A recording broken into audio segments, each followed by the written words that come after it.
Assalamualaikum warahmatullahi wabarakatuh. Perkenalkan, nama saya Alvin Fafian. Saya akan mempresentasikan tugas perpajakan dengan materi dasar perhitungan pajak, depresiasi, dan amortisasi.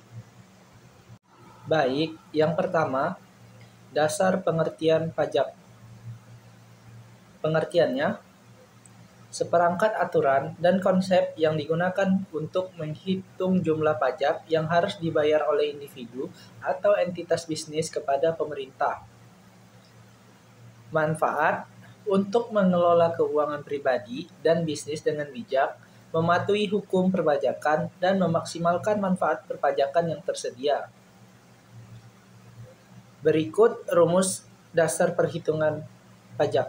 1. Pajak pertambahan nilai (PPN) dibagi nilai penjualan dikurang nilai pembelian dikali tarif PPN. Kedua, pajak penjualan atas barang mewah PPNBM dibagi PPNBM sama dengan harga jual dikali tarif PPNBM. 3. Pajak bumi dan bangunan PBB. PBB sama dengan nilai NJOP dikali tarif PBB. 4. Bea perolehan hak atas tanah dan bangunan BPHTB sama dengan nilai transaksi dikali nilai tarif BPHTB dikurang pengurangan jika ada. Selanjutnya, biaya atau pengeluaran. Menurut UU PPH, terdapat dua jenis biaya pengeluaran yang dapat dikurangkan dari penghasilan bruto, yang tidak dapat atau tidak boleh dikurangkan dari penghasilan bruto. Biaya-biaya. 1. Biaya yang dapat dikurangkan dari penghasilan bruto. Pertama, biaya yang secara langsung atau tidak langsung berkaitan dengan kegiatan usaha, antara lain biaya honor, biaya perjalanan, dan lain-lain. Kedua, penyusutan atau amortisasi yang mempunyai masa manfaat lebih dari 1 tahun. Selanjutnya, biaya yang tidak dapat dikurangkan dari penghasilan bruto. Pertama, pembagian laba dalam bentuk apapun, biaya untuk kepentingan pemegang saham, sekutu dan anggota, dan lain-lain. Berikut perubahan perundang-undangan pajak. 1. Undang-Undang Nomor 16 Tahun 2000 berubah menjadi Undang-Undang Nomor 28 Tahun 2007. Kedua, pajak penghasilan Undang-Undang Nomor 17 Tahun 2000 berubah menjadi Undang-Undang Nomor 36 Tahun 2008. PPN dan PPNBM Undang-Undang Nomor 11 Tahun 1994 berubah menjadi Undang-Undang Nomor 42 Tahun 2009. Penagihan dengan surat paksa Undang-Undang Nomor 19 Tahun 1997 berubah menjadi Undang-Undang Nomor 19 Tahun 2000. PBB Undang-Undang Nomor 12 Tahun 1985 berubah menjadi Undang-Undang Nomor 28 Tahun 2009. BPHTB Undang-Undang Nomor 21 Tahun 1997 berubah menjadi Undang-Undang Nomor 28 Tahun 2009. Materi selanjutnya, depresiasi. Pengertian. Konsep dalam perpajakan yang memungkinkan perusahaan atau individu untuk mengurangkan biaya penyusutan aset tertentu sebagai pengeluaran yang dapat dikurangkan dari pendapatan bruto sebelum menghitung jumlah pajak yang harus dibayarkan kepada otoritas pajak. 1. Harta berwujud yang bukan berupa bangunan. Kelompok 1.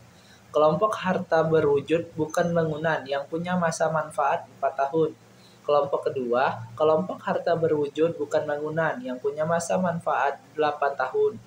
Kelompok ketiga, kelompok harta berwujud bukan bangunan yang punya masa manfaat 16 tahun. Kelompok keempat, kelompok harta berwujud bukan bangunan yang punya masa manfaat 20 tahun. 2. Harta berwujud yang berupa bangunan. 1. Permanen, masa manfaat 20 tahun. Yang kedua, tidak permanen, masa manfaat tidak lebih 10 tahun.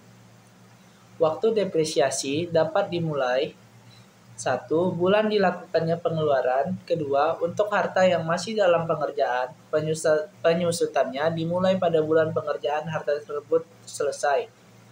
Dengan izin Dirjen Pajak, penyusutan dimulai pada bulan harta berwujud mulai digunakan untuk mendapatkan menagih, memelihara penghasilan, atau pada bulan harta tersebut mulai menghasilkan. Baik, mari kita lihat tabel masa manfaat dan tarikh penyusutan. Berikut adalah keunggulan dan kelemahan. Kelemahan 1. Nilai aset yang tidak memadai. 2. Kompleksitas. 3. Pengaruh terhadap laporan keuangan. 4. Perubahan aturan perpajakan. Selanjutnya ada keunggulan. Yang pertama, pengurangan pajak. 2. Cash flow yang lebih baik. Ketiga, manajemen keuangan yang lebih efisien. 4. Pengurangan beban pajak. Materi selanjutnya adalah amortisasi. Amortisasi adalah proses pengurangan atau penghapusan utang atau kewajiban finansial secara bertahap melalui pembayaran berkala. Harta tak berwujud. Kelompok 1. Kelompok harta tidak berwujud bukan bangunan yang punya masa manfaat 4 tahun. Kelompok kedua. Kelompok harta tidak berwujud bukan bangunan yang punya masa manfaat 8 tahun. Kelompok ketiga. Kelompok harta tidak berwujud bukan bangunan yang punya masa manfaat 16 tahun. Kelompok keempat. Kelompok harta tidak berwujud bukan bangunan yang punya masa manfaat 20 tahun. Selanjutnya, mari kita lihat tabel masa manfaat dan tarikh penyusutan. Mari kita lihat kelemahan dan keunggulannya. Yang pertama, kelemahan. Pengurangan nilai yang berlebihan, proses menghitung dan mencatat. Amortisasi dapat menjadi rumit. Amortisasi tidak selalu mencerminkan perubahan nilai pasar aset. Selanjutnya ada keunggulan. Amortisasi sesuai dengan prinsip akuntansi. Amortisasi dapat membantu perusahaan dalam menilai aset yang mereka miliki. Sekian presentasi dari saya akhiri. Wabillahi taufiq wal hidayah. Wassalamualaikum warahmatullahi wabarakatuh.